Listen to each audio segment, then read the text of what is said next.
Northland's tourism sector has a huge potential, with many opportunities for growth in both large and small investment. No other region in New Zealand offers so many exciting, diverse and easily accessible visitor experiences. With 3,200 kilometres of stunning coastline and 17 natural harbours, along with the warmest climate in New Zealand, Northland has the reputation for top boating, fishing and yachting destinations, with the Bay of Islands being New Zealand's third largest international tourism brand.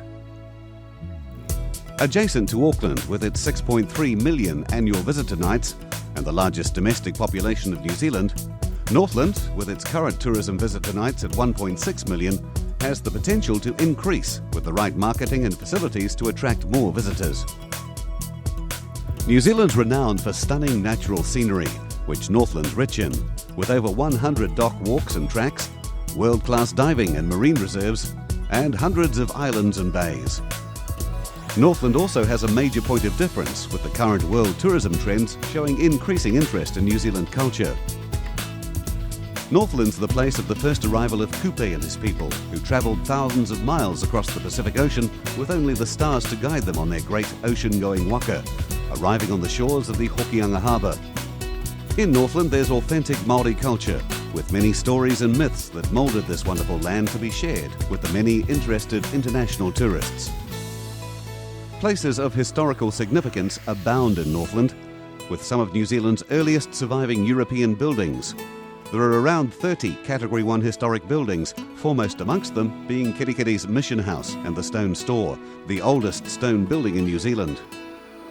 Northland is also home to the first capital of New Zealand, Okiato, the first permanent European settlement, the first seaport at Russell, New Zealand's oldest lighthouse, and New Zealand's oldest tree, Tane Mahuta, along with other magnificent kauri trees and native bush. The Waitangi Treaty Grounds and Treaty House in the Bay of Islands is New Zealand's preeminent historic site, where the Treaty of Waitangi was first signed in 1840 between the British Crown and more than 500 Māori chiefs.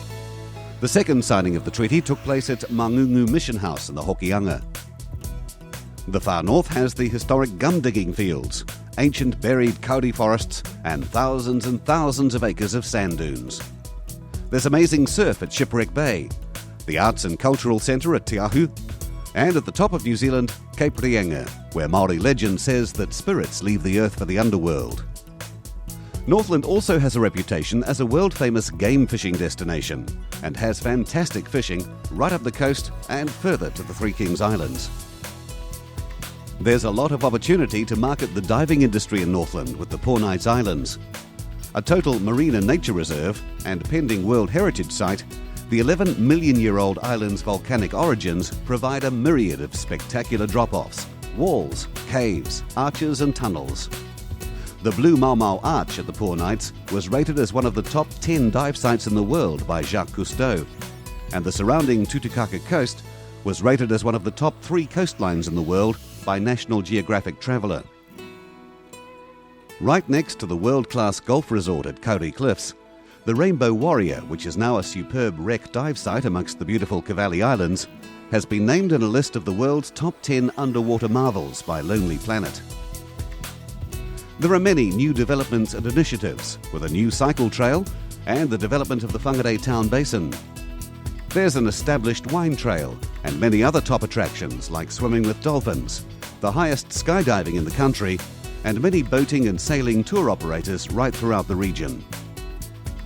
The world-renowned Bay of Islands, with its 122 islands and many bays, has a great influence on Northland tourism. There are many tour operators and accommodation providers in this area, with a solid tourism infrastructure attracting many cruise ships to New Zealand over summer. The tourism assets spread throughout the other areas of Northland give many reasons for tourists to come to the region with more to see and do.